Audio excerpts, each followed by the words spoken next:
Welcome to the HOLYPOST. Two writers from the New York Times say that liberal values that have flooded our culture with online gambling, pornography, and cannabis have backfired. But secular progressives like Ezra Klein admit that they don't have a framework for explaining why. Today, Phil, Kaitlyn, and I talk about the benefits and the limits of liberalism as a political and social philosophy, and why those on the left are increasingly aware of their need for religion. Then Matthew Soerens from World Relief is back to discuss why the Trump administration's immigration policies are so different in his second term, how the president's ever-changing rhetoric is causing chaos, and why America seems to be accepting the idea of collective punishment against immigrants. Also this week, raccoons are on a mission to be the pets of the future. Since we're talking about immigration this week, I want you all to be aware of a special initiative happening this month. Gabe Salguero, who's my friend, a HOLYPOST pundit, a pastor, and the president of the National Latino Evangelical Coalition, has launched an awareness campaign called #AdventWelcome to remind Christians about the connection between the birth of Christ and the struggles immigrants in our country are facing today. They've created a toolkit of resources for churches and church leaders during the season, including sermon outlines, talking points, graphics, and online posts to help your community learn what Scripture teaches about our obligation to our neighbors, to foreigners, and to those in need. We're going to include links in the show notes to all those resources so that you can follow the campaign and share those resources with leaders in your Christian community. To follow along on the campaign on social media, use the #AdventWelcome. So check out those resources in the show notes and pass them along to leaders in your community. Here is episode 699. Hey there, welcome to the HOLYPOST podcast. I'm Phil Fisher. I'm here on, it's second week of December. The second week of December. Already. Oh my gosh. We're adventing away, aren't we? Yeah, something like that. I'm here with Kaitlyn Chess. Hi, Kaitlyn. Hi, Phil. You're dressed adventy. Thank you. Our producer, Mike, is wearing green today. So together it was like, we look like Christmas. Wow. And Skye Jatani. Hi, Skye. You're dressed adventy. This is actually more adventy. This is like your regular uniform. Yeah, but Advent... It's more Good Friday. Advent is traditional. Yeah, I'm Christmassy. You're Advent. Exactly. Yeah. Advent is a time of anticipation and waiting, not celebration. But Advent is purple, not... boring gray. This is charcoal. Kind of purple. Charcoal. It is it's not ash. at all. With the lighting. It's Ash Wednesday Eve. Yeah, all right. And look at you in plaid. Yeah, well, that looks cozy. It's a new flannel. I like it. It's a new flannel. It's hard to tell when you have a new flannel because all flannel looks the same. Faded. It looks all like looks you. old. But I got some flannels. Do you know why I started wearing flannels? You hit that age? Maybe. Wow. No, because hipsters wear flannels. That's true. There's actually a gap in between where you don't and wear I'm them. like that. Is it because it rhymes, well, not rhymes, but it alliterates with Phil? No, it's Flannel Phil. No, it's because I hate ironing. That does make sense. You don't have to iron flannel. So I got a bunch, 10 years ago, and my wife got sick of them, so she's been buying me new ones. It's like, Smart. Here, throw a new one in there, dude. So this is one she got me last year. So this Good is job, actually Lisa. Yeah. That's a good one. So some of my more interesting ones. I like how you recent consider a edition. shirt you got last year new. Yeah. I work on, for shirts, I tend to work on the decade. Oh, my word. Yeah, so your point, Kaitlyn, is correct. You got old. You got old. No, actually, I've always been like this. You've just always been old. I don't like shopping for clothes. Yeah. It kind of stresses me out. So I like to find something that I like, and then I'll buy multiples of it. Like this gray T-shirt that's under all my flannels. Yeah. I have 10 of them. You're like Steve Jobs. Yeah, kind of like that. You're keeping your creative brain space for other things. Yeah, I don't want to have to think about it. And my wife makes fun of me because my flannel shirts are all in a row, and I take a new one off one end, and then I put it back on the other end. So that you're rotating now. I'm rotating. Yeah. No, I don't understand that at all, but I'm happy for you. Yeah, I know. Is it a guy thing? It a little bit is, yeah. I don't like shopping for clothes either. Yeah. I love shopping. It stresses me out. It's like, it doesn't stress me out. Well, do I want to take a chance and try something new? No, I don't like it because people will yourself. stare, and I don't like it when people stare at me. I don't like to attract attention to myself. That's why I started a podcast. An interesting idea. Yeah, I know. And now it's time for the theme song. What's the news that you like the most? Who's your favorite podcast host? If it's breakfast, get your toast. It's Skye, Phil, Kaitlyn, and the Holy Post. Skye, Phil, Kaitlyn, and the Holy Post. And sometimes other people.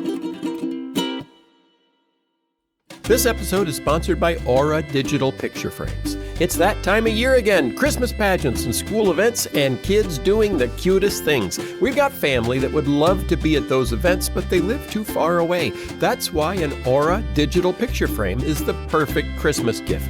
The Aura Digital Picture Frame makes sharing pictures so much easier. Give one to someone you love, and when there's a great new photo to be shared, just click a button on your phone and it pops up in their picture frame. Wirecutter called the Aura Digital Picture Frame the best digital photo frame, Wi-Fi enabled and super easy to set up with a high-resolution, high-quality screen. For a limited time, save on the perfect gift by visiting auraframes.com to get $35 off Aura's best-selling Carver Mat Frame, named #1 by Wirecutter, by using promo code HOLYPOST at checkout.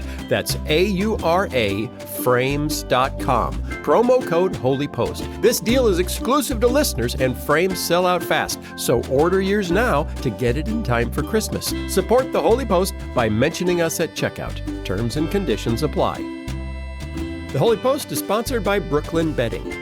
I don't know about you, but I do much better when I've gotten a good night's sleep. The whole world looks a little brighter. When our daughter needed to improve her sleep, we got her a new mattress from Brooklyn Bedding, and she loves it. Made in America and sold direct to you. It's a high-end mattress experience without the sky-high price. Pick your firmness, your height and dimensions, and get free shipping from their factory in Arizona. Upgrade to Cloud Pillow Top. It's like a pillow that's a cloud on top. Try your new Brooklyn Bedding mattress for up to 120 nights. If you don't love it as much as we do, they'll help you return it or pick out a different one. You've got nothing to lose except a bad night's sleep.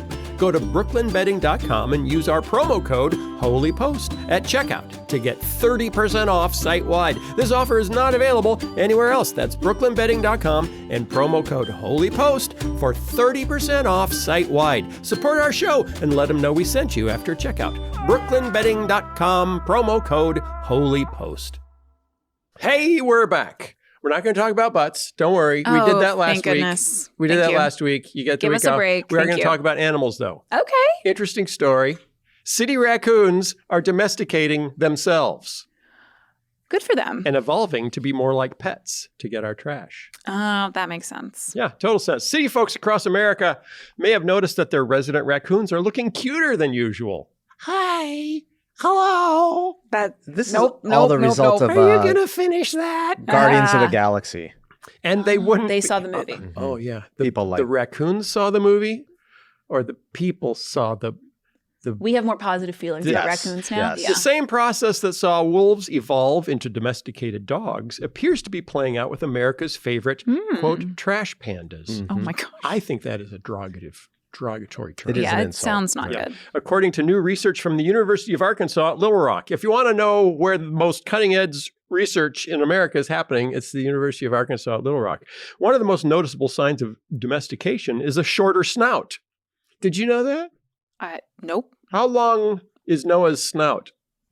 I don't know. Wait, what is it a sign of? Domestication. Domestication. So it's a good thing. Yeah. You want Have you ever seen like a short-snouted domesticated men and vicious animals? wild animal with a face like a pug? No, but I don't generally look at vicious wild animals that closely. Some wolverines or weasel. No, I don't know. Anywho, the researchers looked at nearly 20,000 images of raccoons from across the continental United States, and somebody funded this. Domestication is sometimes thought of to be an unnatural process initiated by humans. Actually, it begins when animals become adapted to a new environmental niche in the human environment, essentially when they begin to comfortably live among humans. And that is typically, and they think this was true of wild dogs or wolves that became dogs. They started hanging closer to humans to get their food scraps. So it was strategic. It was We thought it was cute and cuddly, but they had an ulterior motive. Yeah, that's why they started pushing their snouts Yeah. in. Like, I gotta look cuter. I'm gonna get more kibble. Honestly, I feel like that continues today. Short snouts are not the only signs of what scientists have dubbed domestication syndrome. Syndrome. It's a Yeah. syndrome when you become, after you get married, men. Smaller heads, floppier ears, softer features. Definitely men have softer features after they've been married a few decades. And white patches on fur. I have that too. Oh my gosh. I have all of these things, although my snout's getting longer as I get older. So that's working backwards. According to the, this is fantastic. According to the neural crest domestication syndrome hypothesis. Whoa. Did you follow that? I love that. You want me to say it again? Yeah, please. The neural crest domestication syndrome hypothesis.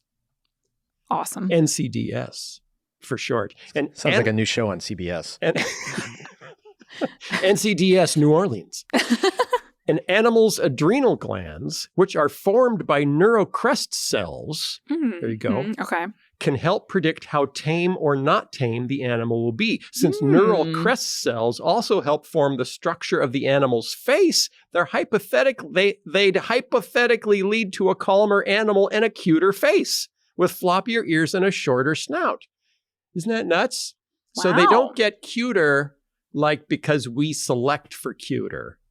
They get cuter because if they're less aggressive, they're more likely to survive around humans. And if they're less aggressive, it's probably caused by the same developmental issues that make snouts shorter and ears floppier. Which is why when they've domesticated foxes in Russia, their ears get floppy and they get more white fur. Yeah, I want to know how this relates to, I just saw online recently this story about this raccoon that broke into a liquor store and passed out drunk. Yes, that was fantastic. Is that a more or less domesticated That was in Wisconsin, raccoon? right? I don't know where it was. I think it was I feel like it was, no, it was Virginia. It was Kentucky. It was someplace. Virginia. It was Virginia. It was definitely in a state. It was, yeah. I remember it being in a state. It A should have Virginia been liquor in store. Wisconsin. State of intoxication. It should have been in Wisconsin, and it should have been in one of those beer caves they have in truck stops in Wisconsin.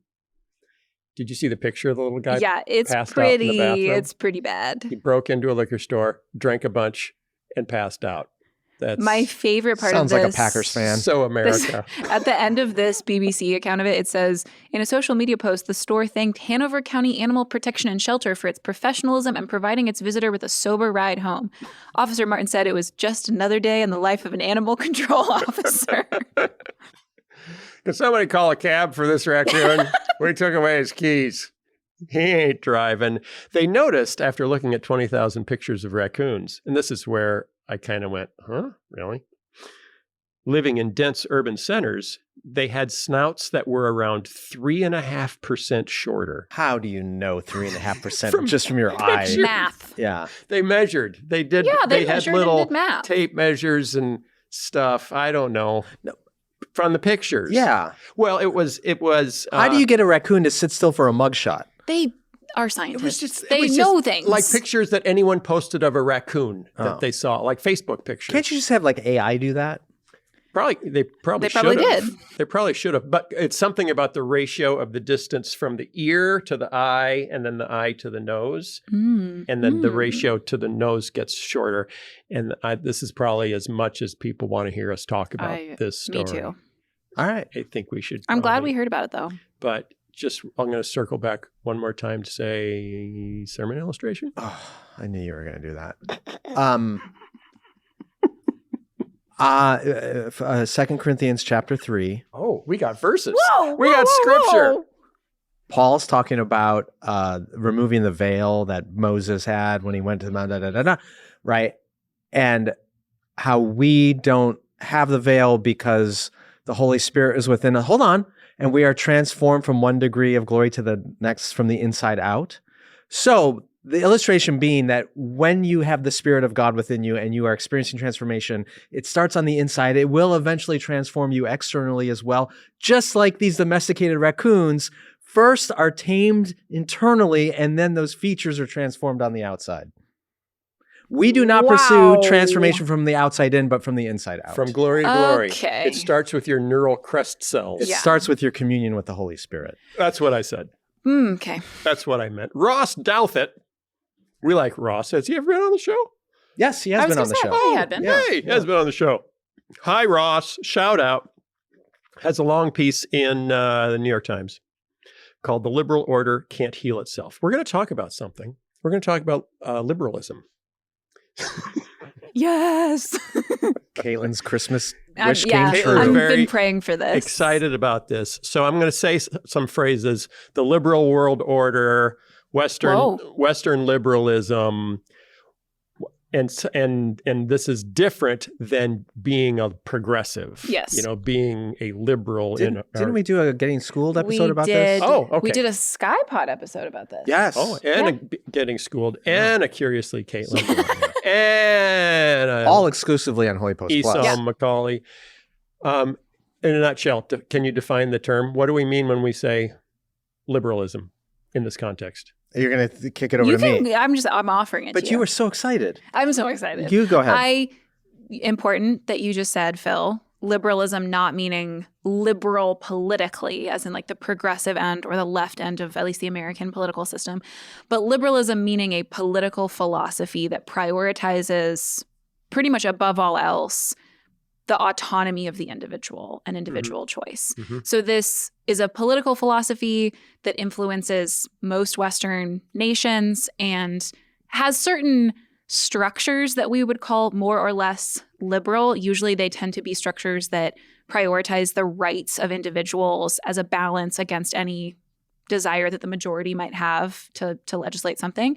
But it also is a philosophy and a view of the human person and kind of a story about how human communities function that prioritizes above all else the rights and the kind of free choice of individuals. It is also foundational to the United States of America. Yes, So right and left politically. When Thomas Jefferson wrote about life, liberty, and the pursuit of happiness, that's liberalism.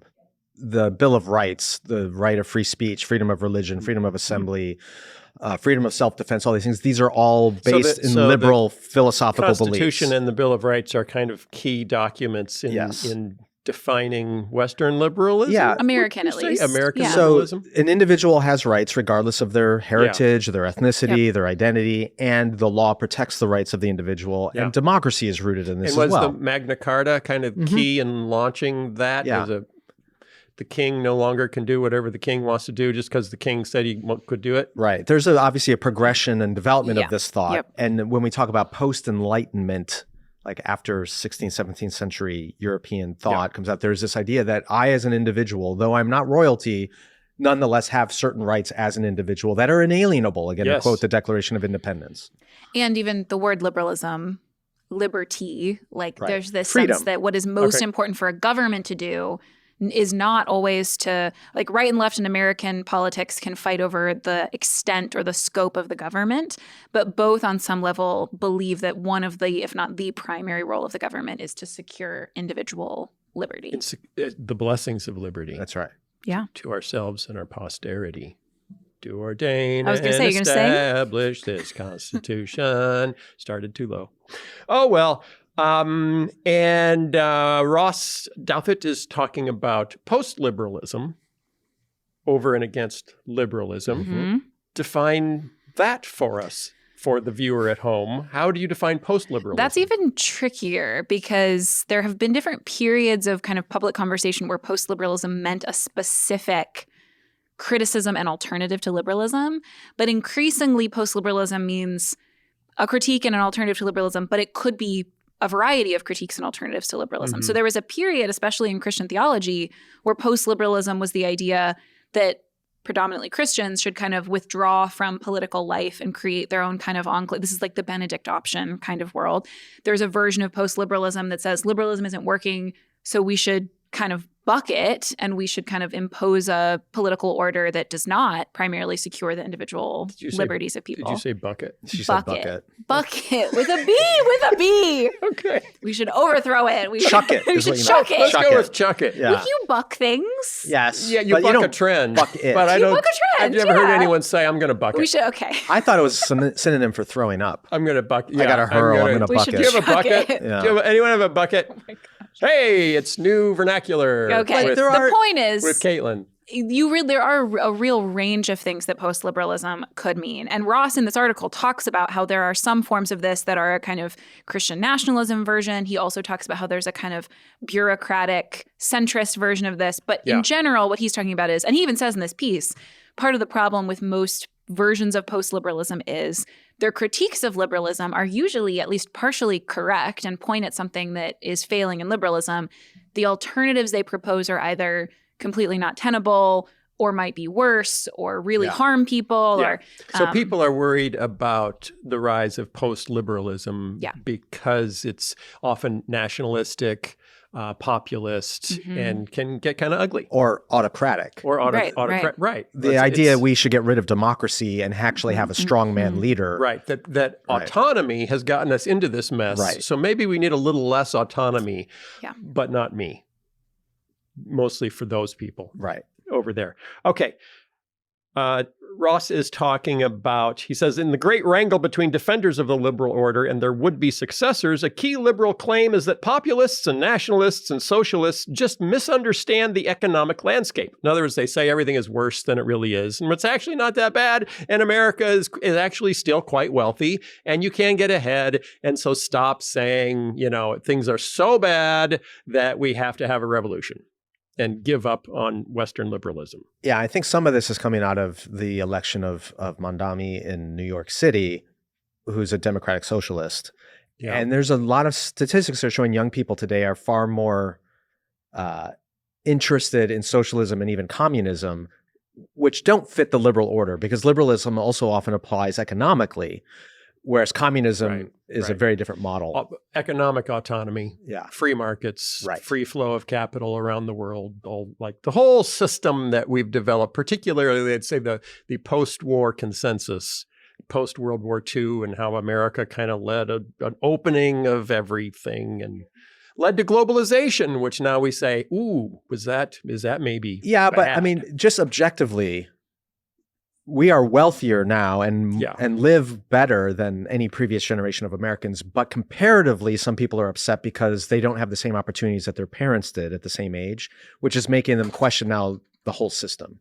And the point that Ross makes is also that it's often true that as various Western countries have increased economically and have had much greater objective wealth, they've also failed at lots of other measures that might be more meaningful of human flourishing when it comes to community connection and like the meaningfulness of their work and the way that their lives function outside of their jobs. And that's a harder thing to quantify than just the GDP of a country. So Ross says, and it's a good article, I'd recommend it if you have access to the New York Times, that you can't simply say liberalism is fine because the economy is pretty good. Actually, you can't say economics are the measure of whether the system is working or not, because he says there are problems that economic growth alone do not resolve. First, he says growth alone does not solve the return of great power conflicts like Russia and China as a force disrupting the frictionless ideals of globalization.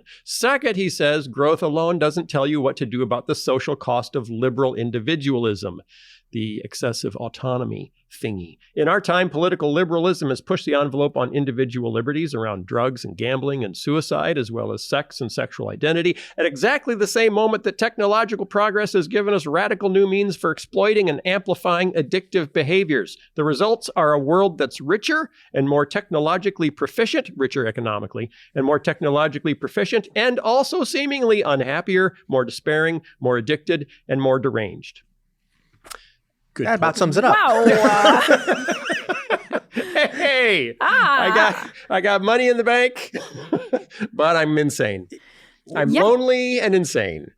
Yeah, I mean, I think this fits with what we see in a lot of teenagers and young adults today, which they, again, objectively have access to more opportunities and more economic wealth than any prior generation, and yet highest rates of depression, anxiety, suicide, on and on and on. And so the ability of liberalism to create free markets and wealth hasn't coincided with the ability to actually create more meaningful lives. Yeah. And then he says, and this is kind of the big point, finally, crucially, the shadow over everything, there is simply no obvious liberal answer in economic policy or otherwise to the confluence of wealth and technology and individualism leading to lower birth rates, which incentivizes mass migration to keep the economic system running, which leads to native resentment, ethno-religious separatism, and roiling social conflict. all the political post-liberalisms of our time have emerged because post-Cold War liberalism doesn't know how to manage the internal divisions of aging societies with large immigrant populations. Okay. Bada boom. I gotta just say, Bada bing. I had not looked at who wrote this when you sent it. I just started reading it. Yeah. And then when I got to like, crucially, over everything is the issue of lower birth rates, I was like, it's Ross Douthet. It's Ross Douthet. He talks about it all the time. That's what I was going to say. This is his, he has like 85 children or something. Yeah, something like that. I'm with him for a lot of it. It's just, it always comes back to lower birth rates. He says he's correct. He's right. He's totally right. He says the liberal prescription is simply saying natives shouldn't be bigoted and migrants should assimilate to our values whenever we figure out what those are, and that has failed in all of its forms. He doesn't have a solution. This is not right. This is a diagnosis, not yeah. So before people get too confused and we drift from this issue, he's making a really important connection that doesn't get made often enough, and that is, I don't care what society, to have a growing economy, you have to have a growing population, because as people retire and they need more help because of their age and health, you need workers coming into the economy who are then... And you need more consumers. Right. If you want GDP to grow, if you want the economy to grow, you need more workers and more consumers than you had the year before, every year, forever. And in the past, a society like the United States could do that because the number of people who were dying were being more than replaced by the number of people being born. Right. And so as people age out of the economy, new workers come in and you keep growing the economy. Well, for I don't know how long now, we have not been replacing people leaving the economy with new ones entering because we haven't been having enough children. Yeah. So where do you get that added workforce?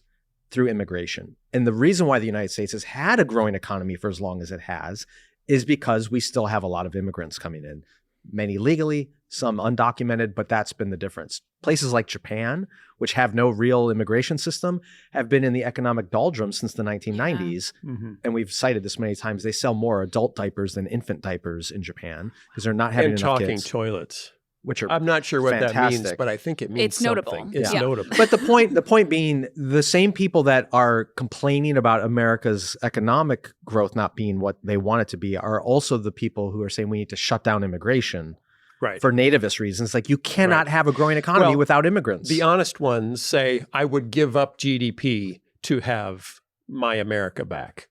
You know, and you do hear that, but this isn't just an American phenomenon. No, it's global. This is happening across the Western world, where people are saying we got too many. We're losing our culture because of so many immigrants, but we can't keep up our economy. So it's the liberalism that says really what's important is the markets.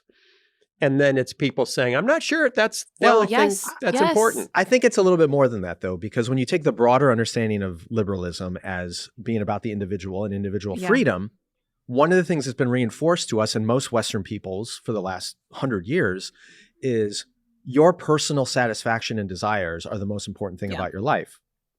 What impedes on your personal satisfaction and desires more than anything else? Having to raise an infant human being who demands that you give them 100% of your attention. So liberal economic policies and cultural values have led to the decline of marriage and led to the decline of having children. And that, in a weird way, is self-destructive to liberalism because if you're not having enough kids, then you need immigrants to come in and you end up changing the culture that way. So Ross says, he doesn't say there is no solution to this. He says there's no solution to this within liberalism. Yes. Within the system that created this. Kaitlyn would like to say something very badly. I think that one of the other connections that he sort of makes, doesn't quite spell this out, is when the only kind of unifying thing that you have is to talk about the economy, because liberalism is supposedly neutral on values, right? Every individual chooses what they want to value and pursues it. If you're trying to be very neutral on what actually makes a good, flourishing human life, the only kind of common ground you have is the economy. But what we're increasingly learning in our politics is the people like Ross who want to say, hey, it does not keep your economy running to have lower birth rates, are pushing up against something much more powerful, which is stories and values. And reading this, it reminded me of Ezra Klein when he had Jonathan Haidt on his podcast. He was talking about the anxious generation. And he was telling Jonathan Haidt, like, I was a little frustrated with your book because you kept coming to these sort of ultimately economic reasons for why young people having so much phone addiction and access to technology was bad for them. You kept saying, well, it hurts their test scores and it, doesn't make them as successful in the workforce. And he was like, I was so hungry for you to say it just makes for a bad human life. Right. But you didn't go that far because you kind of can't in our context. And I think what this piece is getting at too is we're realizing there are limits to how much you can persuade people politically by just saying like, here's a chart about the economy. Here's some like facts about how we could do better. You need to tell a really powerful story about what makes a good human life. And when we've been so shaped by a liberal, not just political order, but philosophy that says, no, that's sort of inappropriate. You shouldn't. We should be totally neutral on those issues. It's really hard to convince people of what would be good because they're actually more persuaded by sometimes really politically dark projects, but that still have an underlying sense of story and value that a lot of much more positive political projects are trying to avoid out of kind of conscientiousness. What's really fascinating, though, is when you go back and you read your history, and I know you have, Kaitlyn, and you read the... I have. Phil, we're not sure. I haven't. Phil, we're not sure. Kaitlyn has. And you read the founders of the United States, or you read Alexis de Tocqueville in the early 1800s, French...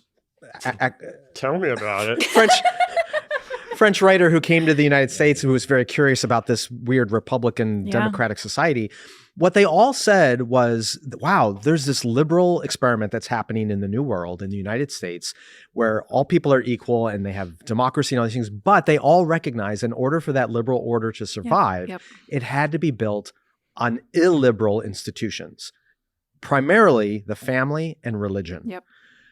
Family obligations are not based on individual freedom and individual desires. They're based on communal sacrifice. Yep. And the church, or Christianity in particular, religion more broadly, is also not a liberal institution. It says that you owe obligation and duty to something larger than yourself and a community larger than yourself. So if you get rid of those obligations and just have liberalism from the top all the way down, it's self-defeating. And that's exactly what we're now seeing in the Western world. Yeah, totally. Okay, speaking of Ezra Klein, as you were. I do frequently. As you did. If you don't know him, he works for the New York Times. He does a podcast called The Ezra Klein Show. He is becoming more prominent because of his work as he is very progressive, very liberal in the American sense, but he's become a critic of the Democratic Party and the bureaucracy built by well-meaning Democrats that slows down making things. His book Abundance has become rather controversial and has raised his profile. Anyway, this very week, he was talking with his producer, Claire Gordon, on his show, and he had this little conversation, and I thought it was fascinating enough that I'm going to quote it at some length. He said, people have all kinds of definitions of neoliberalism. Neoliberalism. How is that different than liberalism? Updated, newer version. Okay, it's just newer, but it's not people have different definitions, so it's not a real tight. It means Reaganomics. There's like a class of academics that would be classed as neoliberals, but So he says the definition that has influenced him is from Wendy Brown at UC Berkeley. She talks about neoliberalism as the logic of market exchange becoming a public logic. So the logic of markets becomes the logic of the public. It is as if we become the market and look at everything the way the market would. And among other things, he says, I think this creates a desire to solve everything in terms of market answers. Bring down the price of this, bring up the wages of that. That's all important. It's all worth doing. But he says, I think it has robbed us of a language for what it means to live well. What does it mean to be decent? What does it mean to succeed? And it also has robbed us then of a policy standing to enforce some boundaries on what we allow in society. Flooding society with online gambling, with porn, with algorithmic social media, and now AI, which I think in the dark corners is going to prove to be much worse than we even currently have any idea. And with commercialized cannabis, which I very much supported. Now I think commercialization is probably a bad idea that has been very bad for a segment of society, even though I don't want it to be illegal. He goes on to say, I think these are really hard because the refrain, who are you to tell adults what they should and shouldn't be doing, is very powerful. And at the same time, the abdication of having views about what is good and bad in society, what we mean by human flourishing, is a real mistake. I think if you look at where a lot of the energy is on the new right, it is in arguing over these kinds of questions, to which his producer said, I was going to say as you were talking that I could hear Christians on the right saying, yeah, where have you been? And then Klein wraps it up by saying, I find there is much more discourse about this in Christian and particularly Catholic circles than almost anywhere else. I think that's in part because Christianity and Catholicism have maintained within those religious and ethical frameworks much more of a structure of talking about virtue and the good and flourishing, which does not need to be stretched over a market scaffold. Ding, ding, ding, ding, ding. I think we keep trying to address it in a logic that does not fit it, the problems of the day, that is not just about market failures or cost or competition. It has somehow moved into an idea that is a little bit more spiritual. So refreshing. It feels like something's shifting. Yeah. You know, and it's the Jonathan Heights and it's Hates and Heights and all those, you know, and the Ross Douthets. Oh, for the love. Klein's Cleans. It's the Frankenstein, you know, that are all, and most not coming from like an arch conservative direction, No. And many coming from a more progressive direction, saying the solution doesn't lie in the value system that we currently say is our tool.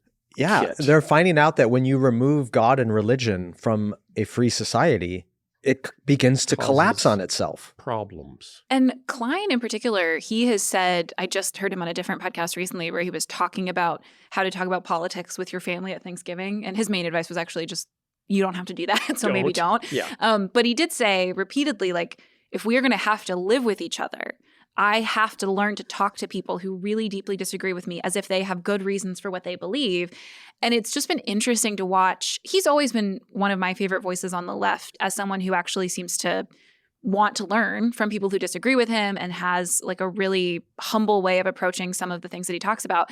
But I just loved hearing that. It sounded to me like, okay, when you are open to trying to empathize with the other side, even if you think they are supporting things that are truly morally abhorrent, but you believe that on some level there is like a vision of a good life, an ideal, a value that they are trying to seek after, and you listen enough to understand it and go, okay, I think they're really wrong about the policy. There's even some real cruelty in this movement, but underneath it on some level, there is this sense of a good human life that they are seeking after.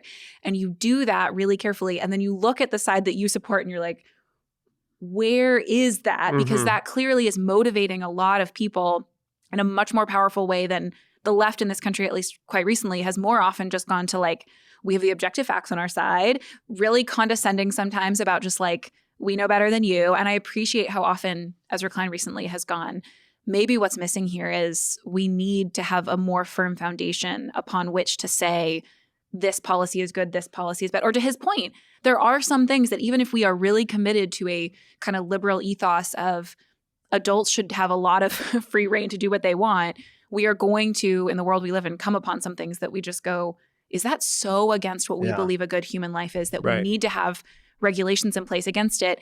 I think a lot of people on the left are realizing that, but then they're suddenly backtracking and going, but I don't know what makes a good human life. So I have some innate intuition that tons of online gambling or pornography or whatever is going to be malformative for a person.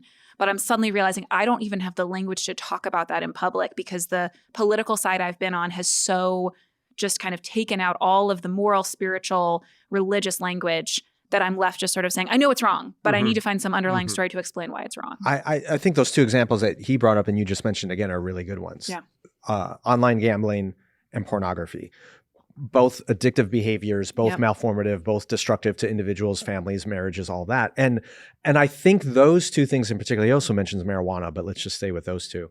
I think I would like to go with the marijuana. I think we have now had enough time and enough generations who've gone through the world with access to these things that even the progressive left is going, yeah, this was a bad idea. And yet they don't, to your point, they don't have that meta narrative to explain why this is a bad idea because the market would say, well, adults should be able to do what they want and this is making tons of money. So why do we care? We care because we see what it's doing to society, but we have nothing to appeal to argue why we should restrict it. And you won't find something to appeal to unless you have some metaphysical narrative that says this is bad for human existence. On the far right, when this comes up, what you often find is it's reinforced by pictures of idealized 1950s white families. Right. Yeah. Saying, this is what we've lost. We've lost the thing that never quite existed, because they're typically advertising illustrations that they pull up. It's like Mad Men. Yeah. So it's like, this is what it was supposed to be like. This is God's design. It's heterosexual, nuclear family, and it's white, but we won't say that out loud, except for a few of us will. But we'll show the picture. Yeah. So we need policies that get us back to that. So how do you, and I think Ezra Klein is willing to say they're kind of addressing the problem, but that's not, I don't like that. If that's the Christian, I reject that. I don't think that's the true Christian view. How do Christians get loud enough with a healthy view of virtue and vice and ethics to kind of, to be heard? Or are we waiting for the New York Times to figure it out on their own? I mean, I think there's a couple things here. One, he already mentions that he sees this rhetoric coming more consistently from the Catholic tradition. Yep. Yeah. Because they have a richer theology of all these things, and Kaitlyn's expert on all that. But I think the other piece... And their messaging is consistent. Yes, their messaging is consistent. Across centuries. Yes. Which helps when you have a pretty hierarchical church structure. But the other thing, to get practical, I mean, I think this messaging from a Christian point of view is probably going to be more receptive on the political left if it's coming from voices that aren't white men. Oh, crap. And so, I mean, it's kind of funny that Ezra Klein, he's Jewish by background, but he's secular and white from California. Religiously curious. Yeah, but even in the political left, there are lots and lots of people. The base, you could argue, of the Democratic Party are African Americans who have, until recent generations, maintained a very strong commitment to Christianity and Scripture and these virtues of the Christian faith. And so if they would just listen to some of the Black leaders and some Latino leaders that also have these things, I think they would realize it's been here all along. Yeah. We've just been in this echo chamber of white academics that are secular. Okay, I'll add to that. I agree. But also, the minority voices that were most commonly connected to the progressive left were in the activist community, which sounded just like the progressive left. So a lot of, over the last 10 to 20 years, particularly the George Floyd era, we're not putting the pastors on TV. I agree. We're putting the BLM activists on and not TV. just the activists, and Klein talks about this too, the academics. Like the academic polarization in our country, he notes in that same podcast, has increased substantially. So I saw this at Duke, because there's a great hypothetical interest in having non-white voices be the most, speaking into most these kinds of things of storytelling and values and politics, but it's selective in terms of who fits the academic credentials that we think are sufficient. And it sounds like such your conservative uncle at Thanksgiving to be the liberal institutions are, but there is a sense in which there is a narrow set of views that are acceptable. There's really intense storytelling about what makes a valuable human life in those kinds of institutions. And to Ezra Klein's point, most of those institutions, in part just because of the logistics of having an academic career, are pretty anti-family, are pretty pretty traditional, sort of what might be called today conservative values. So it's going to get trained out of a lot of people, because if you're going to be a serious academic, it does not help you at all to have a family, to be tied down to a community, to have obligations to other people. You are going to succeed if you are career-oriented and alone and, consuming a lot of opinions from other people in your academic kind of social class. You're specializing. So it's self-selected. You're a specialized human being to the academic world to have success in the academic, just like professional sports. And autonomous, right. Yes. You used to be able to be, just a general all-purpose guy and also play professional sports, but that's a long time ago. Now you have to specialize in it your whole life in that sport. Yep. I think the other piece of this that Ezra Klein, at least in the quote you mentioned here, Phil, that he's beating around without talking about directly, is this is a minefield if you're in the political left. Yeah. Because when you start critiquing some of the extremes of liberal philosophy, Yeah. it isn't long before you are engaging with the question of sexual ethics and sexual identity. Because the idea that I, as an autonomous person with a body, should be restrained in what I do with that body for the sake of my community, for the sake of my family, for the sake of my marriage, for the sake of my faith, all of that puts boundaries on what I can do with my body. And that has been the animating liberal ideal on the left, is nobody should be told any sexual ethics that they don't want to adhere to. And we've expanded that now to gender identity. So these things are very intertwined. And I think that's why he's alluding to the fact that the Catholics talk about this all the time and have a consistent ethic. And he's correct, but you can't just say, I want all the benefits of obligation and community and virtue stuff, but none of the sexual ethics. Yeah. It doesn't happen that way. It does happen on both sides. I remember probably around the COVID era, seeing a protest from conservative Christians in California about some of the masking restrictions and the vaccine requirements. And a bunch of them were holding signs that said, "My body, my choice," which looks like progressive activists protesting about abortion access. Right. This is where we started the conversation around liberalism is so important, is to recognize right and left have been so deeply shaped by that political philosophy that has some benefits. It might be the best that we can do on a structural level, but tells us something untrue about what it means to have a good human life, about what it means to live in community with people who are different from us. So you're totally right that I think he's tiptoeing around the fact that this does end up pushing on some of the implications of this for sexual ethics, for abortion access, for those kinds of things. But it's important to note, like, this very innate sense that, like, I am an autonomous individual. No one gets to tell me what to do. Government or church or family or tradition or that animates so much of our political life on the right and the left, and pushing back against that. On the right, we have no one can tell me what to do with my money. Guns. Don't or guns, right? Don't touch my guns. Don't touch my tax guns. my money. Yeah. You know, the collective should not choose our I should spending send my priorities. kids to what school I want them to I be want sent choice. to, like on both ends. My kids, my choice. My guns, my choice. Totally. And my body, my choice, and my rights, and my regardless choice. of where you fall politically on those various issues, in order for a free liberal society to endure, there has to be restrictions put on individuals from somewhere. And if it's not for good, and if it's not going to come from government, then it's going to come from family, or it's going to come from church, or from religion or faith.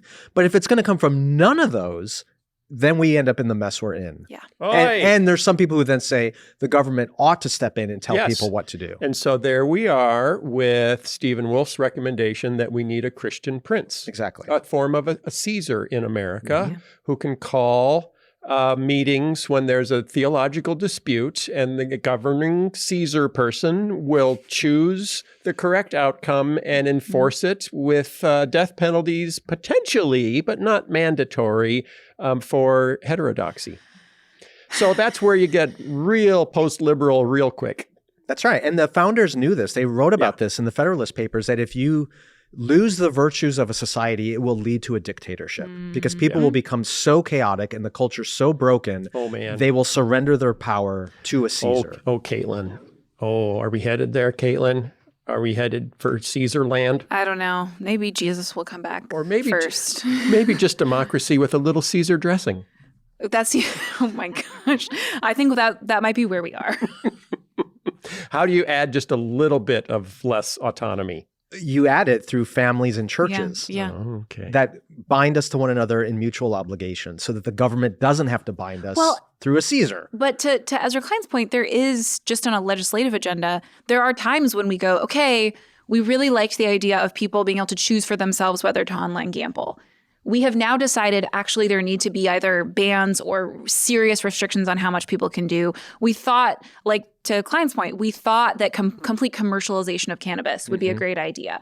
Prohibition, probably not good either, but like we've got to figure something else out. But the challenge is, and this is like my soapbox all the time, part of what he's chafing against, that I think we should chafe against, is the problem of all of our public conversations about policy being devoid of those deeper questions of what it means to be human and what kind of community we want to live into. The people who say, okay, this is why we need the Christian prince or the dictator, or on the left, there's versions of this. Like there's violence to stop people who disagree with us. The alternative to that is we have open debate that we now say needs to involve those deeper questions that we've often kind of pushed to the side. Proceduralism is not going to solve this. We're not going to be able to just say, well, if we put the right rules in place, everyone will stay in their corners and be okay. We're coming to a point where we have to go, does a good human life look like a life that is just consumed with gambling and financial ruin and isolation from your family? It doesn't. Okay, what do we need to put in place to stop that from happening? It will mostly be, even in that case, families and churches. But there will sometimes be legislation that is appropriate. And we've just so lost an imagination for, we might have really different ideas about what makes a good human life. But if we don't talk about them, we won't know where we actually have some surprising common ground where we could find something to put in place. Okay. Cool. Last words. Yeah, I've said this before in other shows, but this is why on the spectrum, I consider myself more of a conservative than a progressive.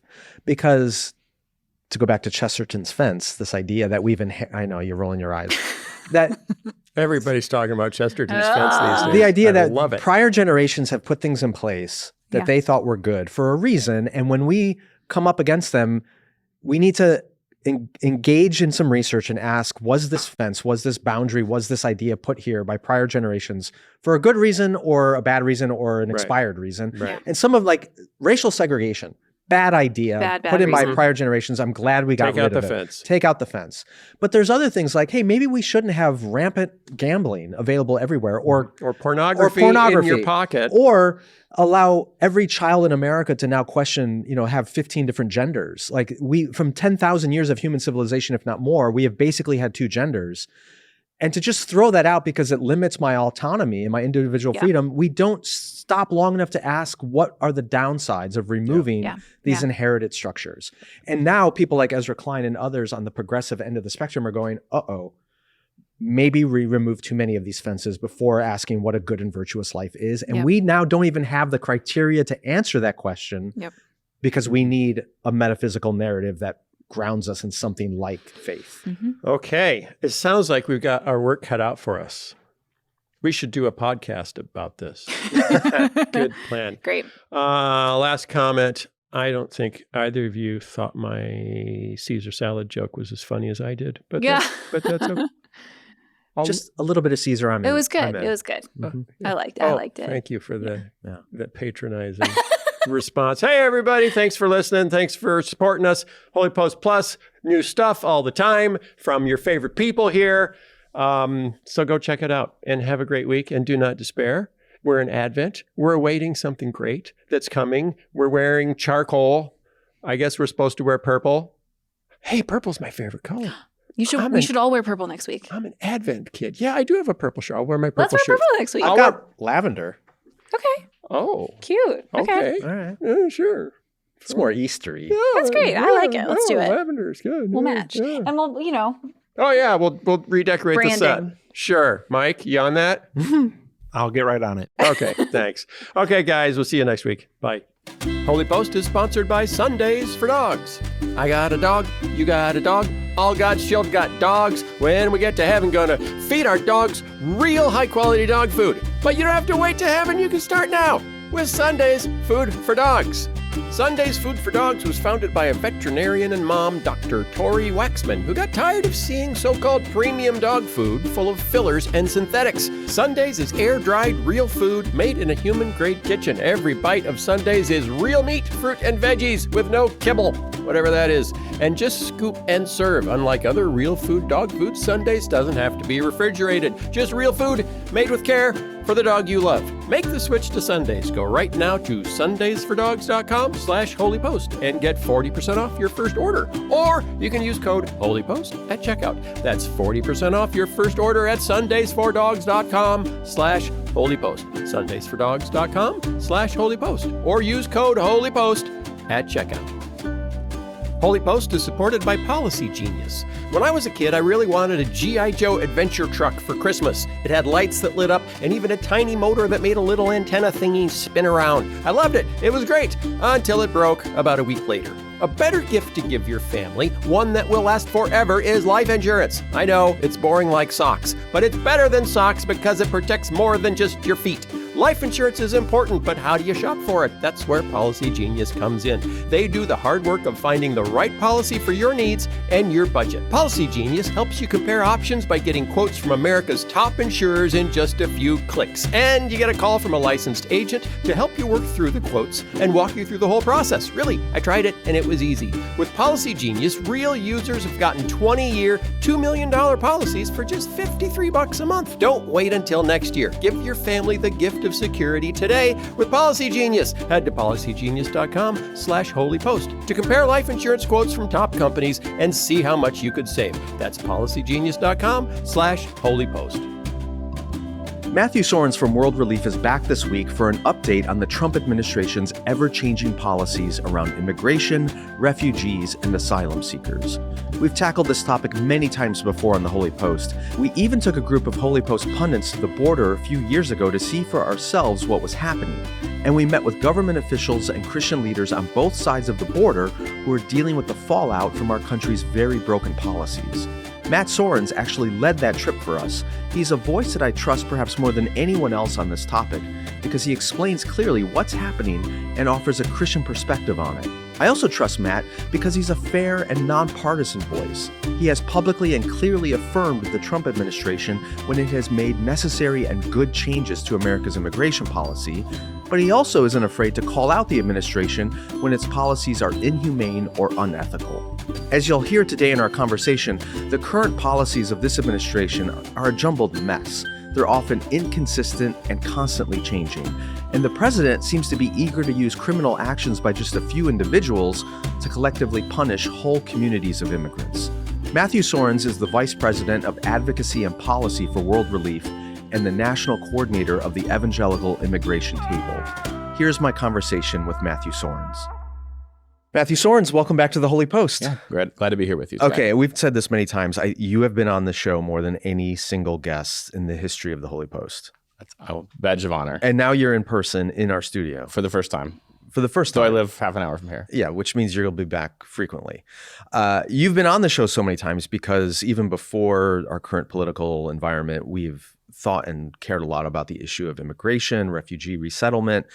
And then with the turn in our politics since 2016, it's become a central pillar of everything, including Donald Trump's candidacy back in his first term and now his second. So a lot to talk about, a lot of updates on this thing. I want to begin with current events. Just before Thanksgiving, there was this horrific shooting that happened in Washington, D.C., where two National Guards, West Virginia National Guards people, I believe, were shot. One of them killed. Yeah. And it turns out that the perpetrator of this crime was an Afghan immigrant who had helped U.S. forces in Afghanistan, and as part of that was resettled here in the U.S. It may have been the last time you were on the show. It was during the Biden administration. You and I talked about how the Biden administration really bungled the whole Afghan withdrawal and how many of our allies who had helped U.S. soldiers there for years were abandoned, they and their families, to face retribution by the Taliban. This appears to be one of the guys who we actually helped out of Afghanistan and resettle in the U.S., but has now perpetrated this awful crime. And explain what this event has triggered in the broader conversation around immigration and refugee resettlement. Yeah. I mean, first of all, like, this crime is horrific. And I mean, I think we're all devastated by the loss of life, this young woman who lost her life, another who's, as we're recording, I believe, still in the hospital, and praying for his healing and praying for their families. And yet, after that event, what we've seen is not just a rush to judge the individual who allegedly perpetrated this crime, which is, of course, absolutely appropriate. That person should face justice under the law, but a very broad sort of collective punishment. I mean, within literally a day or two of this horrific crime, we had the federal government, the Department of Homeland Security, and other parts of the Trump administration saying we are going to reassess green card approvals for people from 19 different countries of nationality. That's since been extended even to other countries. We're going to stop all affirmative asylum applications, not just for people from one nationality, but for various others. We're going to stop all processing for Afghans of any sort. So people who were in a process to come lawfully because they served alongside the U.S. military or otherwise at risk And then even, I mean, this doesn't have a specific policy tied to it, but the president is tweeting for a permanent ban on migration from the third world.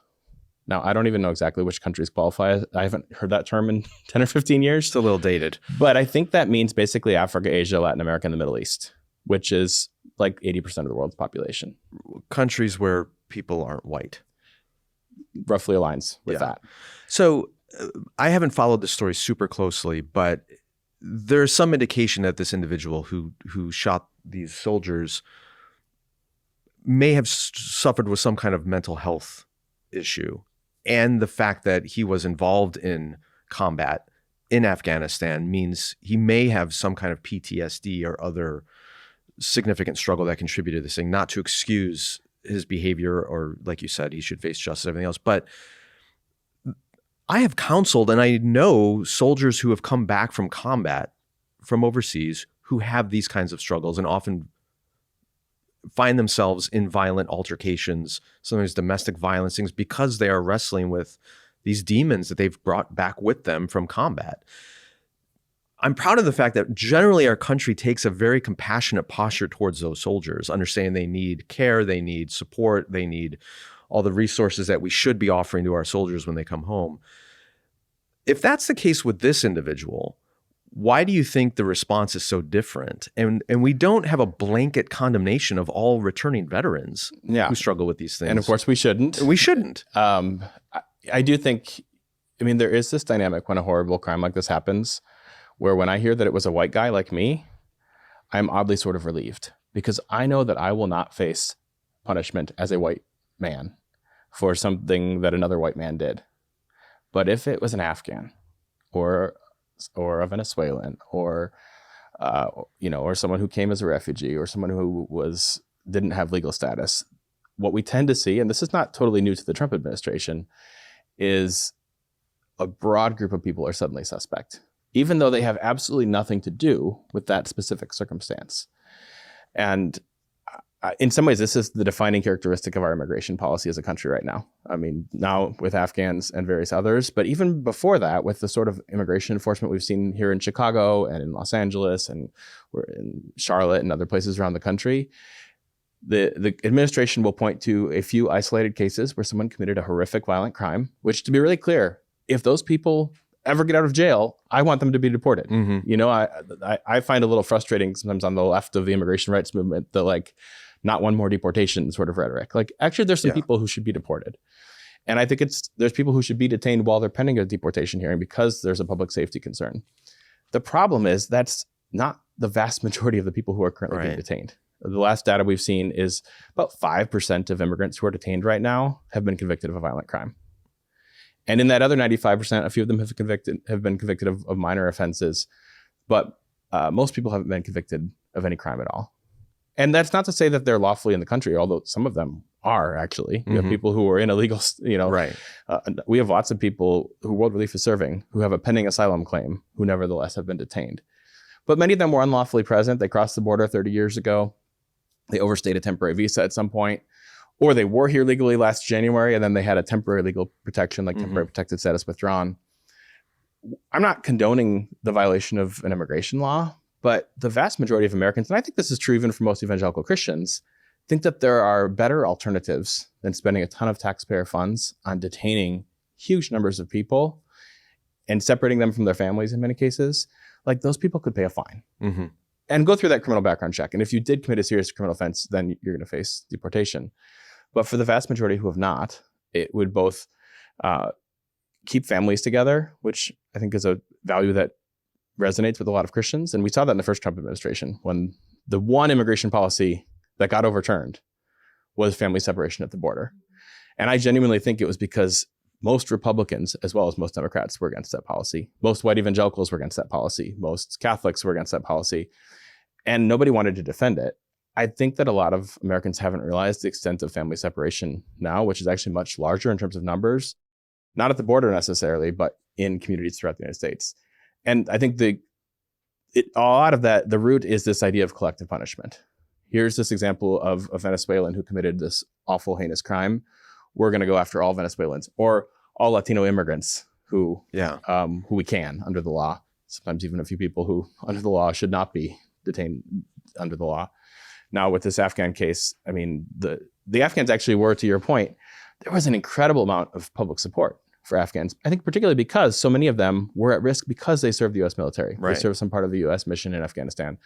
And I think a lot of Americans appreciate a particular sense of obligation to people who are at risk because they were on our side. They were fighting in a way that I never have. And there were a lot of soldiers and military commanders who spoke out publicly saying we have to protect these allies of ours. And there still are. Yeah. There absolutely still are.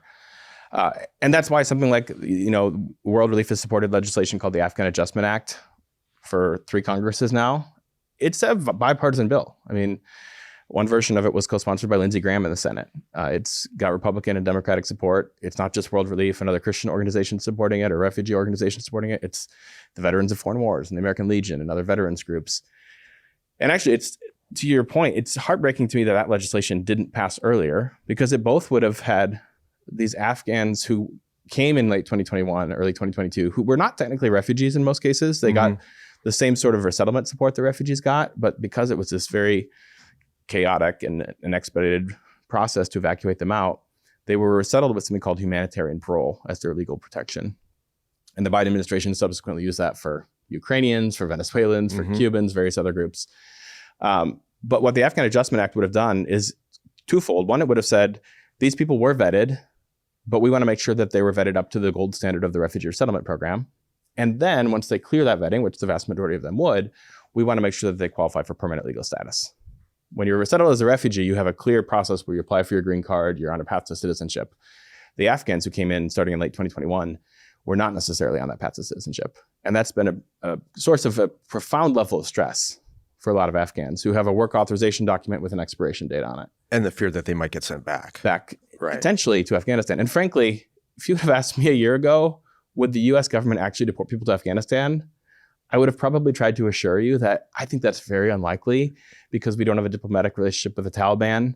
And just like it's very difficult to deport people to Venezuela, where we don't have a diplomatic relationship with the guy who says he's president, I think it would be very difficult to deport people to Afghanistan. So I don't think that's likely. Yeah. But what we've seen in the last few months is a lot of willingness to negotiate if deportation is a goal. And then third country deportations, sending people to a country that is not the country that they are a citizen of, including countries like South Sudan, like Eswatini, Costa Rica, countries that have what can South Sudan do to negotiate with the United States? Like Costa Rica's economy is so wrapped up. It's not that there's lots of Costa Ricans being deported, but they've been under profound pressure by our government to take people who the U.S. government wants to deport. Okay, so to back up a second, you talked about collective punishment. So one person who belongs to a community or group commits a crime and it gives justification to punish the entire group and deport or whatever. The other factor that I think is different that's contributed to this is I've been surprised by the rhetoric around dehumanization that has so effectively changed people's attitudes from what I recall during the first Trump administration. So you mentioned family separation during Trump 1, and a lot of Christians and others, conservative Republicans, are like, this is too far. We're not going to do this. This is immoral and wrong.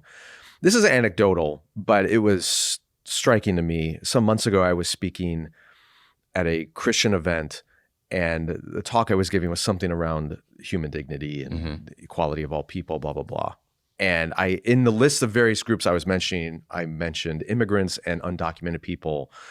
And I explicitly said, I'm not here to talk about a policy preference or what should happen, except to say as a Christian, we need to stand up for the equal human dignity of immigrants and undocumented people, even if the end result is deportation, that needs to be done in a way which is humane and understanding of that. A gentleman comes up to me after the talk, and I think very sincerely upset, and he said to me, but they broke the law. Yeah. And I said, technically, yeah, if they've come into this country without authorization and documentation, yes, they've broken the law. And he said, so therefore they have no rights. And we had a back and forth for a little bit. I finally said to this man, I said, have you ever been pulled over for a speeding ticket? And he said, yeah, I get speeding tickets all the time. And I said, well, then technically you broke the law. Does that mean you have no human rights? And he looked at me kind of confused. And I said, legally speaking, to enter this country undocumented is a civil offense. Like, entering actually can be a criminal offense.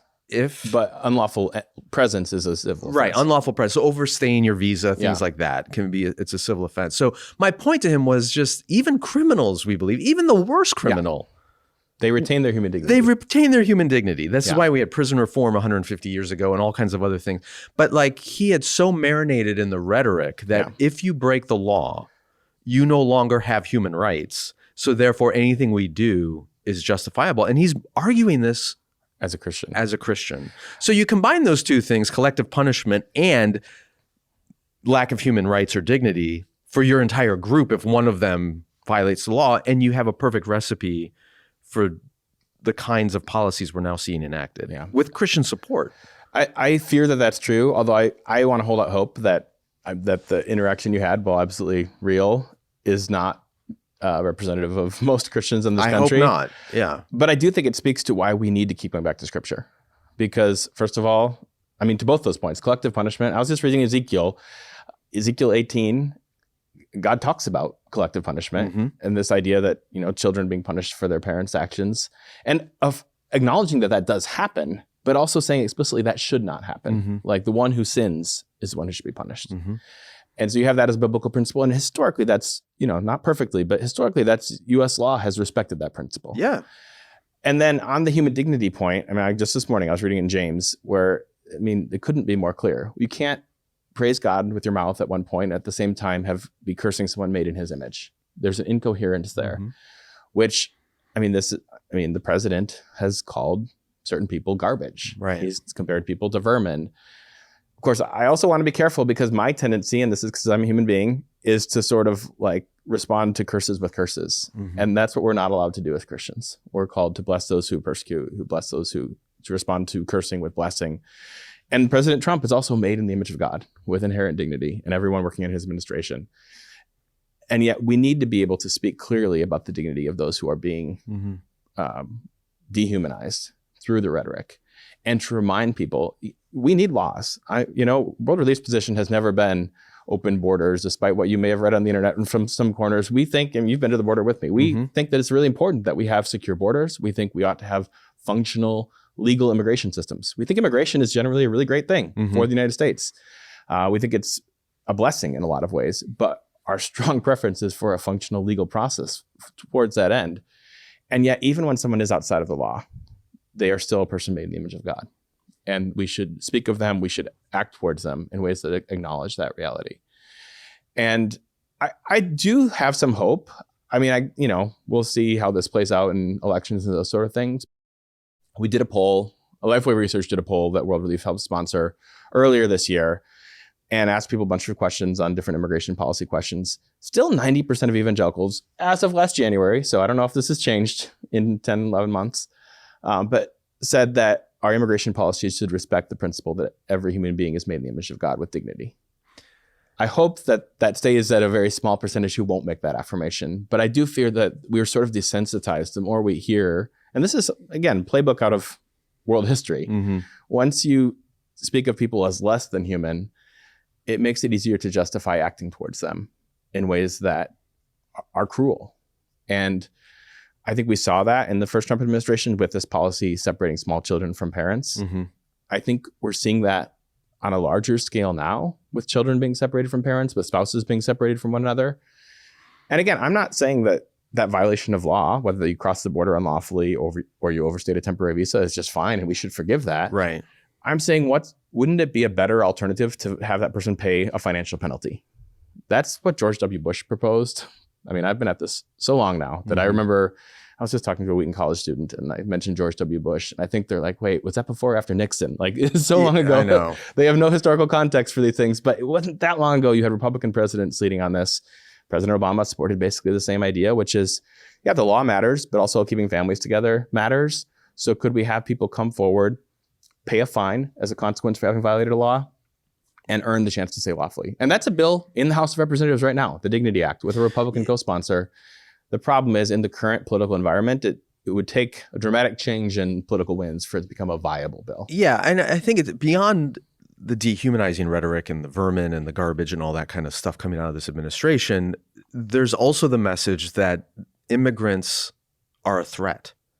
And so a Christian on a survey might say, yeah, of course I believe in the human dignity and made in God's image of all people, blah, blah, blah. But if that immigrant or that community of immigrants is a threat to my family or people who are natural born American citizens, and it becomes a zero-sum game between their welfare and my welfare, it's going to be my welfare. So they're not denying the human dignity and rights of those people, but not at my expense. Well, and that's why the lie is so persistent that these people are a threat to your welfare. Right. And again, it can be true that a very small number of people have committed horrific violent crimes and should face justice and should be deported. And it is simultaneously true that we know from study after study after study that immigrants are committing violent crime at lower rates than native-born U.S. citizens. Right. And I always have to caveat that. I'm not telling you that so you'll be afraid of your U.S. citizen neighbors. Oh, I fear all of them. Just so that it's not particularly rational to be uniquely afraid Right. of your immigrant neighbors, whether you think that they're here lawfully or not. I don't think that's because immigrants are all morally superior to U.S. citizens. I think that they have consequences at play. They know that they're likely to face Right. deportation after dealing with the criminal justice system that a U.S. citizen would deal Exactly. Most immigrants want to avoid any entanglements with U.S. Right. authorities on any level, so Yes. they're more likely to avoid with. Keep their heads situations. down, Exactly. work hard, avoid problems. Okay, so talk to me. I've met a lot of people who voted for Donald Trump in 2024 because they said, Biden, Harris, they had issues with their policies on different fronts, and they said, yeah, Trump's chaotic and he's boorish and he says horrible things, but they look back to his first term and they go, wasn't that bad? Yeah, we had some hiccups around immigration and refugee resettlement, but the economy was pretty good. We didn't get entangled in any wars, things like that. And they go, yeah, I'll vote for him again because it'll be a little chaotic, but it won't be that bad. And the benefits will outweigh the negatives. What do you say to people who thought Trump's immigration policies this time around were going to be the same as they were last time? And what is different? Yeah. I was hopeful that immigration policies this time around would be the same or maybe even better, not based on evidence, but at least, you can be optimistic than in the first Trump administration. Maybe he learned some things. And I would say it was a mixed bag there. There were some policies we found very troublesome. Refugee resettlement was dramatically reduced, although not completely suspended indefinitely the way we've seen this time around. We didn't see huge deportation numbers under the first Trump administration. Right. I think Obama deported more than absolutely Trump did. He did. Yeah. Absolutely he did. The rhetoric was not good. Right. And there were particular policies that were troublesome, like family separation. But this time around has been quite different. And my best interpretation of that is, we knew that there were people within the first Trump administration who were pushing back on some of what other members of the administration were proposing. I mean, you had the vice president who really genuinely cared. Mike Pence, for those who don't remember. About persecuted Christians and other religious minorities. And I think there was other in the administration who knew that, if you care about persecuted Christians and others who are persecuted for their faith, you want a functional refugee resettlement program.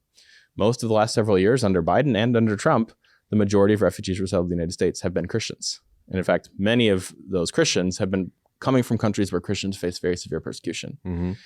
And so you had that argument. You had the Secretary of Defense at one point standing up very clearly for people who serve the U.S. military from Afghanistan, from Iraq as well, out of, I think, integrity and moral commitment, but also because it's not in the interest of the United States military to break your promises to translators, because the memory on that one will be long. And the next time the U.S. is in a foreign conflict, we will not get people to trust us, which is something that you need. So I think you had kind of internal divides in the first Trump administration. I hope that there are still some of those internal divides in the new administration, but it feels like there's a lot fewer of them. Right. It feels like the president has found people who, and the president and frankly, some of his senior advisors who I think are probably more central to what's happening with immigration policy. The president himself is interesting because he'll say sort of conflicting things. Like a few months back, there was this pronouncement, we're going to not do immigration raids in agricultural settings and in hotels and restaurants. For business reasons. Yeah, and I think I can guess who within the administration was warning, we're going to see grocery prices rise. In fact, the Trump administration has warned that grocery prices are going to rise because of a lack of agricultural labor force. That's when you're removing people who are in the country unlawfully. Some of those people work in agriculture. When you're blocking people from coming in lawfully, who also, many of whom work in agriculture. I mean, there's a lot of refugees who work in agriculture, and that's been completely shut down or almost completely shut down. So you have some of those voices. The president made this announcement. We're not going to do immigration raids in agriculture, hotels, restaurants. I made my team come and do a press release on a Saturday morning because it's very important to me that we have the integrity to critique respectfully when the administration is wrong about something from our perspective, but also that we're willing to affirm when they do something right. And part of the reason I made them do it on a Saturday is because I was a little afraid that what would happen is on Monday he would undo the policy, and that's exactly what happened. So at least we're on record. We're willing to affirm what's good and critique what we think is not good. So he said that on a Friday or Saturday. Yeah, by Monday. Why did he change his mind by Monday? I think that the more influential people within the administration sort of won the argument. But I do think, the president himself worked in the hotel industry, worked in construction. He worked in a number of industries that actually rely very heavily on immigrant labor. Right. And he still has business interests in those industries that are probably telling him, hey, you're killing us here. Yeah. In the first term, there was a point when President Trump said in a State of the Union address, he wanted to have more legal immigration than any other president. That line was not in the script. They released the script as the speech is starting. That was ad-libbed. His speechwriter, Stephen Miller, would not have written that line because that is definitely not his position. And the actual policy direction of the first Trump administration was to reduce legal immigration. Right. And even more dramatically, this time around, we're seeing that trend. We've been at this for 10 years now. We know that nothing Donald Trump says should be taken seriously because he's either ad-libbing or he's in contradiction with his own advisors, or the policy will change in the next day or two. He's done that on seemingly everything, from tariffs to foreign aid to immigration. You go on down the list. You just can't trust what he's going to say. You have to look at what the administration actually does. That's right. And it's clear that in this second term, his administration has taken a much harder line, not just on immigration, but on deportations to the point of illegality. Lots of things being tested in the courts. Right. And the courts move slowly. Yes. Hopefully they will land in the right places when they do rule, but they do move slowly. I'm thinking back to even a couple of weeks ago, there was these stories coming out of Nigeria about the terrible persecution of Christians there. And Trump and his administration got stirred up about this, all kinds of rhetoric. We're going to send in the troops. We're going to, because Christians are being killed.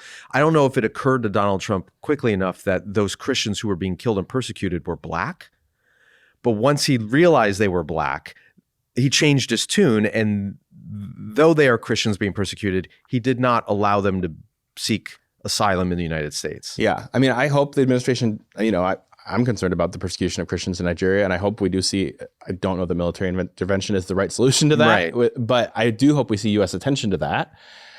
It was painfully ironic that sudden awareness of persecution of Christians in Africa happened within a day or two of the president setting the ceiling for refugee admissions for fiscal year 2026 at the lowest point in U.S. history, 7,500. Like, historical comparison, under President Carter at one point, it was 231,700.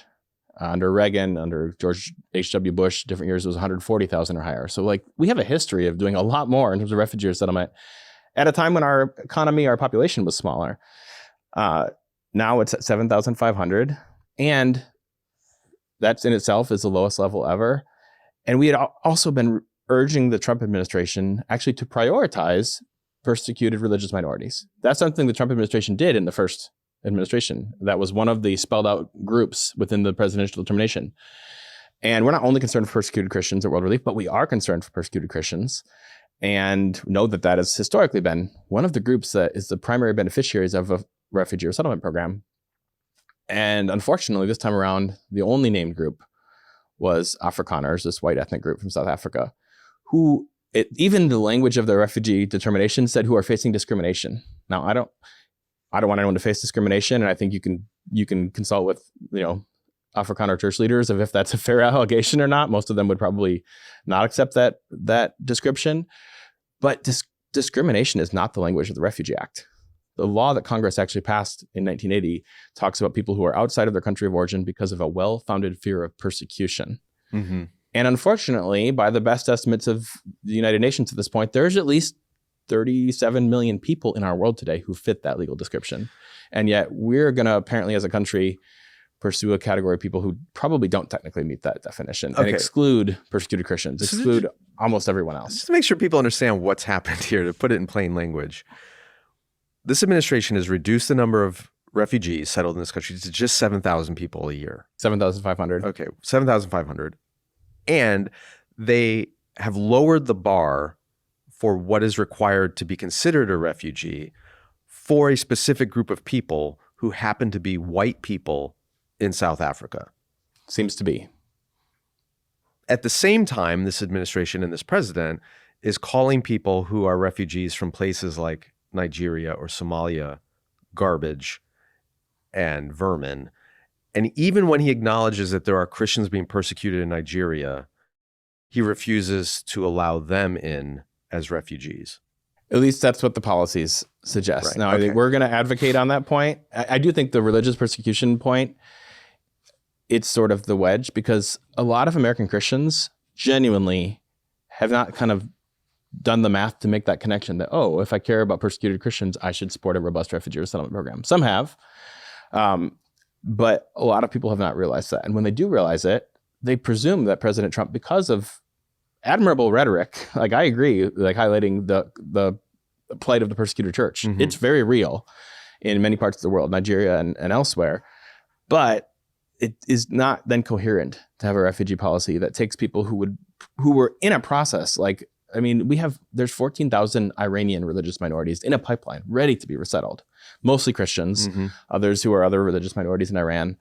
And at the same time, this also has ramifications for the asylum process. I have a friend who's an Iranian pastor who has had people who were lawfully in the country with pending asylum claims detained by ICE in California. And in one case, a 3 or 4 year old child detained for a month. I mean, we're detaining children at this point. Eventually they were released and they're still pending asylum. Another couple, husband and wife, taken on the street. He happened to video this, which I think some people wouldn't believe it if it wasn't on video. These masked officers detaining this couple who are Christian converts from Islam, which is not a good category of people to be in Iran. Our State Department would affirm that. Any objective observer of religious freedom issues will observe that. Detained for 4 months. Eventually the wife is granted asylum, thank God. And then a few weeks later, the husband, with the same fact pattern, different immigration judge, is denied asylum. And as we're recording this, very concerned of facing deportation. I mean, one of the things that's heartbreaking about this is, I mean, my father came to this country as an immigrant. He was not a refugee. He was not persecuted, but he came to this country as an immigrant in part because he believed the rhetoric about America as a place that welcomes immigrants, that gives people a chance, an opportunity, and all that. And when somebody has come to this country legally, and they have sought asylum and they have sought refuge and they're fleeing persecution, and this country says, yes, we want you, we welcome you, we're going to get you in the process. And then simply because there's a new administration, that person gets picked up off the street by masked men, thrown into detainment, and then kicked out of the country. That's America betraying its own promise. Yeah.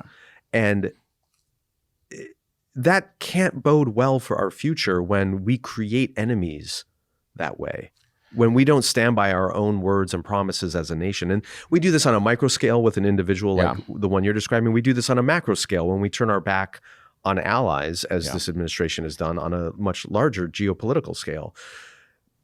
A country without integrity doesn't have a future. It can't create friends and allies to make for a peaceful world. And it breaks my heart that this is being done in our name. Yeah. Yeah, I mean, the biblical principle here is let your yes be your yes, exactly. and your no be your no. Okay, we're almost out of time here. Is there something that's giving you hope in all this? And related to that, I mean, the Trump administration is 1 year in. We have 3 more to go.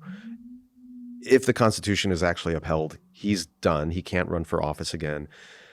Do you have any hope that the Republican Party will abandon this, I'll call it flat out racist rhetoric around immigration, to return to a posture more like the George W. Bush administration or prior Republican candidates that had a more balanced or humanitarian view of these things?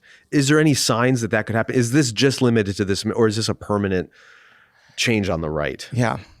I'm reluctant to make a prediction, but I will say glimmers of hope.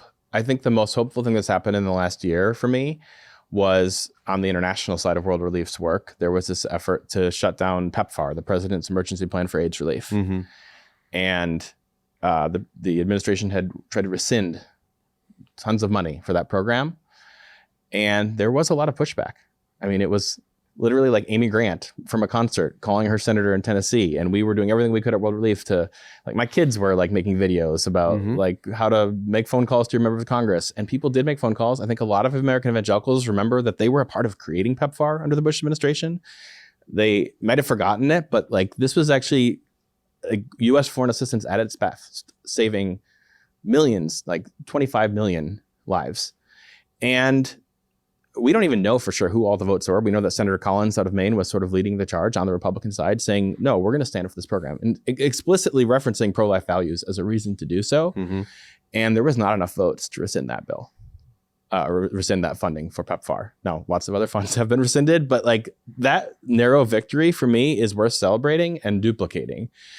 I still want to believe. I mean, the interesting thing working at World Relief is we see sort of the worst of the world in terms of humanitarian crises and evil actions. We also see the best of the church.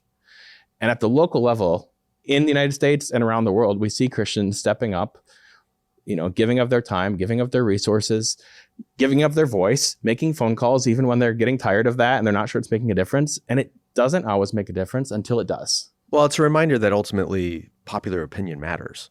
And when these representatives hear from the people, hear from Christians, when churches are talking about these things and they're calling up the chain of command, you call your congressman, you call your senator, they may well call someone in the White House.